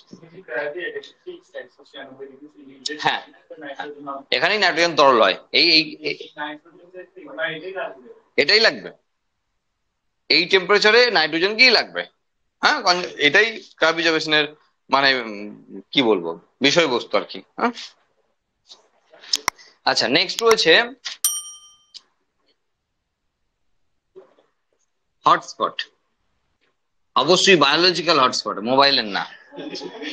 হ্যাঁ, মোবাইলের হটস্পট না, বায়োলজিক্যাল হটস্পট। ঠিক আছে? তো হটস্পটের বিষয় কি, মানে ভীষণ ইম্পর্টেন্ট টপিক এই চ্যাপ্টার, হটস্পট। দেখো, হটস্পট কোন একটা জায়গাকে হটস্পট হিসাবে নির্ধারণ করার অর্থ হলো সেই জায়গাটা বায়োডাইভার্সিটির দিক দিয়ে রিচ, অনেক বেশি বায়োডাইভার্সিটি যুক্ত অঞ্চল, সেটাকে হটস্পট ধরা হয় বা বিবেচনা করা হয়। তাহলে এখানেও হটস্পট নির্ধারণের নিশ্চয়ই কিছু শর্ত থাকবে না। যে কেউ পাশের বাড়ির 1 বিঘা জায়গা আছে, একটু জঙ্গল টাইপের, বলবে আমারটা একটু হটস্পট করে দিন, না। কেন? ওই যে বললাম, টাকা পয়সার কেস আছে, ওই রিজনের ডেভেলপমেন্টে অনেক কিছু ফান্ডিং এর ব্যাপার স্যাপার আছে, সেগুলো ন্যাশনাল না ইন্টারন্যাশনাল লেভেলে ফান্ডিং এর ব্যবস্থা আছে, মানে বুঝতেই পারছো বিশাল ব্যাপার স্যাপার আছে। তো সেই জন্য যে কেউ ইচ্ছা প্রকাশ করতেই পারে যে আমাদের ওই জায়গার ওইদিকে 5 বিঘা জমি আছে, সেখানে দেখা যাচ্ছে যে প্রচুর বন জঙ্গল টাইপের হয়ে গেছে, তাহলে ওটা হটস্পট হয়ে যাক। হ্যাঁ, এরকম করে তো হয় না। তাহলে হটস্পট নির্ধারণের কিছু শর্ত আছে। যদি 3 নম্বরে কোশ্চেনে আসতো, তাহলে অবশ্যই আসতো হটস্পট থেকে অনেকগুলো কোশ্চেন আছে আসার মতো, সেই জন্য অবশ্যই ইম্পর্টেন্ট জিনিস। আচ্ছা, মেয়ার্স, হটস্পটের যে টার্মটাকে দিয়েছেন যিনি, হ্যাঁ, নরমান মেয়ার্স। তো তার নাম জানতে হবে, অবশ্যই পরীক্ষায় আসবে। হটস্পটের কনসেপ্ট কে দিয়েছেন? হ্যাঁ, তো নরমান মেয়ার্স এর নাম আসবে। দ্বিতীয়ত, হটস্পট কোন একটা জায়গাকে হটস্পট হিসাবে ধরতে গেলে তার ক্রাইটেরিয়া কি আছে, কি কি ক্রাইটেরিয়া ফুলফিল করতে হয় দেখবে। সেটা হলো, কোন একটা রিজনে হটস্পট হতে গেলে সেখানে টোটাল যে এন্ডেঞ্জার্ড স্পিসিস ছিল, আচ্ছা 1 মিনিট, এন্ডেঞ্জার্ড না, সরি, এন্ডেমিক স্পিসিস ছিল। তাহলে এন্ডেমিজম এগুলো আগে জানতে হবে, তারপর আস্তে আস্তে আসতে যাবে। এটা এন্ডেমিক স্পিসিস, আর ঘটনার নাম এন্ডেমিজম। আঞ্চলিক প্রজাতি, এর বাংলা হলো আঞ্চলিক প্রজাতি। কাকে বলা হবে এন্ডেমিক স্পিসিস? যে স্পিসিসকে পৃথিবীর কেবলমাত্র ওই জায়গাতেই পাওয়া যায়, আর কোথাও পাওয়া যায় না, সেটা সেই অঞ্চলের আঞ্চলিক। বোঝা গেল? আর এই গোটা ঘটনাকে বলে এন্ডেমিজম। তাহলে যে সমস্ত উদ্ভিদ বা প্রাণীকে সেই অঞ্চল ছাড়া পৃথিবীর অন্য কোথাও পাওয়া যায় না, তাকে সেই অঞ্চলের এন্ডেমিক স্পিসিস বলা হয়। আর এখানে সেটাই বলা হচ্ছে যে টোটাল যত এন্ডেমিক স্পিসিস ছিল, তার 70% অলরেডি এক্সটিংক্ট, বিদায় নিয়েছে, অলরেডি পৃথিবী থেকে বিদায় নিয়ে নিয়েছে। যত এন্ডেমিক স্পিসিস ছিল তার 70% অলরেডি বিদায় নিয়েছে, বিদায় নেওয়ার জন্যই হুঁশ ফিরেছে যে এবার সংরক্ষণ করতে হবে, নাহলে এবার গেল গেল। বোঝা গেল? তাহলে টোটাল যা এন্ডেমিক স্পিসিস ছিল তার 70% যদি এক্সটিংক্ট হয়ে যায়, তাহলে তাকে, সরি, সেই রিজিয়নকে আমরা হটস্পট রিজিয়ন হিসাবে ভাববো। তবে আরো ক্রাইটেরিয়া আছে যাকে মানতে হবে। সেটা কি? সেটা হলো 1500 ভাস্কিউলার প্ল্যান্ট থাকতে হবে। ভাস্কুলার প্ল্যান্ট মানে যেখানে জাইলেম ফ্লেম আছে, সংবহন কলাযুক্ত উদ্ভিদ, জাইলেম ফ্লেম আছে। কোথা থেকে জাইলেম ফ্লেম শুরু হয়? Pteridophyta, gymnosperm, angiosperm. তাই টেরিডোফাইটা, জিমনোস্পার্ম, অ্যাঞ্জিওস্পার্ম, এই 3 রকম উদ্ভিদের সংখ্যা 1500 রকম হতে হবে, 1500 টা নয়, রকম। মানে এটা হলো টাইপস। ওকে, এই দুটো শর্ত মানলে তাকে হটস্পট রিজন বলা হবে। সেকেন্ড হলো যে 1500 ভাস্কুলার কলাযুক্ত উদ্ভিদ থাকতে হবে, মানে যাদের ক্ষেত্রে জাইলেম ফ্লেম আছে। তবে অ্যালগিতে কিছু নাই, ব্রাফাইটাই জাইলেম ফ্লোয়েম নাই, ফাঙ্গাইয়ে জাইলেম ফ্লোয়েম নাই, তাহলে এদেরকে কনসিডার করা হচ্ছে না, যত ইচ্ছা তাদেরকে, কোনো অসুবিধা নেই, মানে তাদেরকে কোনো বিচার নেই। এখানে টেরিডোফাইটা, জিমনোস্পার্ম, অ্যাঞ্জিওস্পার্ম, এদের ভ্যারাইটিটা মানে এদের টাইপটা 1500 রকম হতে হবে। তারপরে সেই অঞ্চলটাকে আমরা এন্ডেমিক, সরি, সেই অঞ্চলটাকে আমরা হটস্পট রিজিয়ন বলবো। বোঝা গেল? তাহলে ওই আমাদের পাশের জায়গার 5 বিঘা জমিতে বন জঙ্গল হয়েছে, হটস্পট হবে না, কারণ এই শর্তগুলো মানবে না। বোঝা গেল? ফার্স্ট পয়েন্টটা হলো, এটা বুঝতে হবে, ফার্স্ট পয়েন্টের জন্য এটা বোঝাটা আগে দরকার। সেটা হলো এন্ডেমিক স্পিসিস। এন্ডেমিক স্পিসিস কি? সেটা হলো যে উদ্ভিদ বা প্রাণী, এন্ডেমিক দুজনেরই তো হয়, উদ্ভিদ বা প্রাণী হয়, যে প্রজাতিটা শুধু ওখানেই পাওয়া যায়, পৃথিবীর আর কোনো জায়গায় পাওয়া যায় না, সেটা সেই অঞ্চলের আঞ্চলিক প্রজাতি বা এন্ডেমিক স্পিসিস, যেটা অন্য কোথাও পাওয়া যায় না।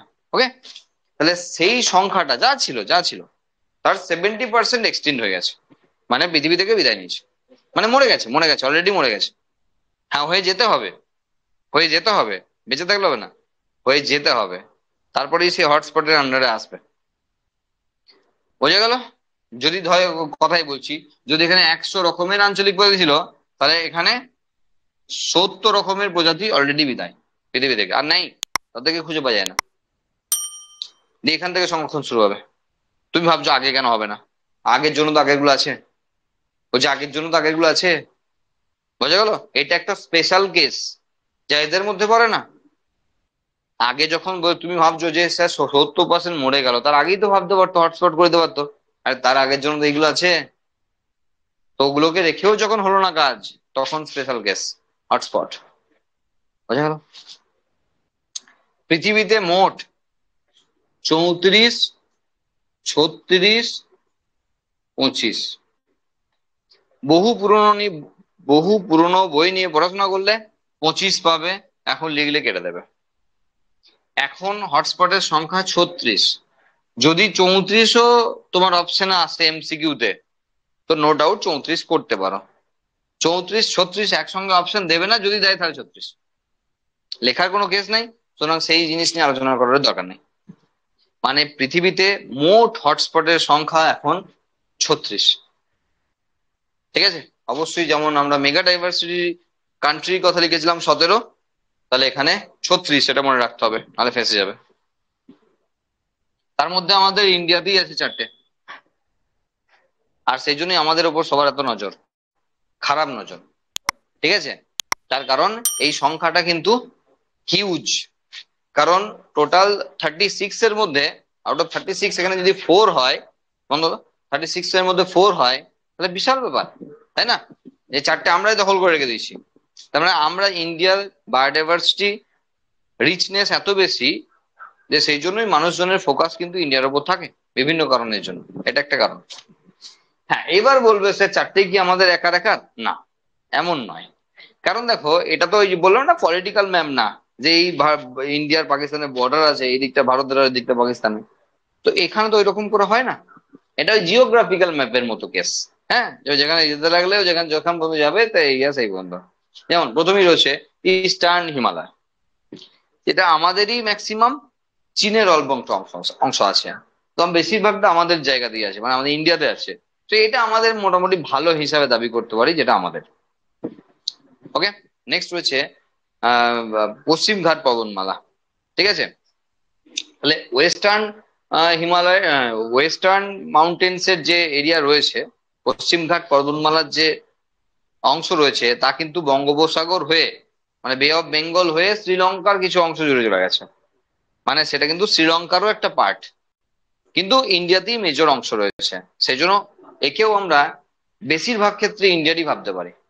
তাহলে দুটো আমাদের ইন্ডিয়ার কিন্তু বেশ ভালো মতো করে আছে, একটা হলো ইস্টার্ন হিমালয়, আর একটা হলো ওয়েস্টার্ন ঘাট, দুটো।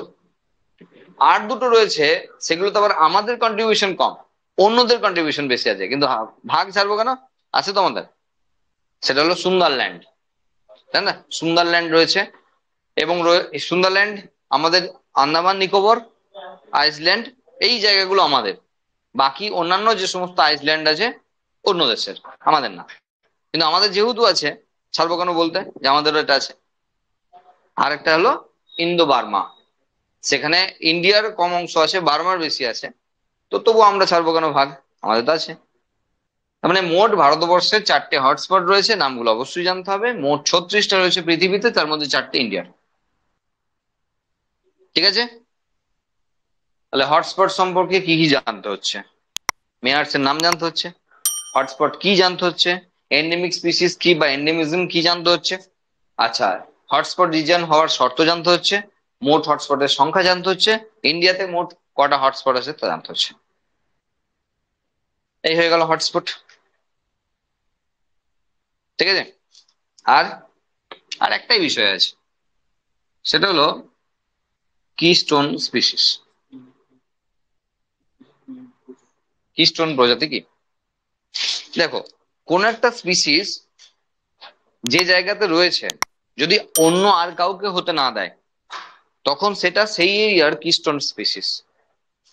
যেমন এটা ভাবতে পারো, তেমন এটাও ভাবতে পারো যে কোনো একটা রিজিয়নে কোনো একটা স্পিসিসের জন্য গোটা জায়গাটা গোটা জায়গাটার ডাইভার্সিটি ডিপেন্ড করে। ভালো করে বোঝো প্রথম থেকে। ধরো সুন্দরবনে রয়্যাল বেঙ্গল টাইগারকে যদি তুলে নেওয়া হয়, সুন্দরবনে বায়োডাইভার্সিটি লস হয়ে যাবে, ভেঙে পড়বে। তাহলে সুন্দরবনের জন্য রয়্যাল বেঙ্গল টাইগার হলো কিস্টোন স্পিসিস। বোঝা গেল? তাহলে কোনো একটা রিজিয়নের তার বায়োডাইভার্সিটি যদি পার্টিকুলার কোনো স্পিসিস এর উপর ডিপেন্ড করে, তাহলে তাকে সেই এরিয়ার হটস্পট, সরি, কিস্টোন স্পিসিস বলা হবে। ও ওখানকার কি, ওকে তুলে নিলে না সব উল্টো পাল্টা হয়ে যাবে। বোঝা গেল?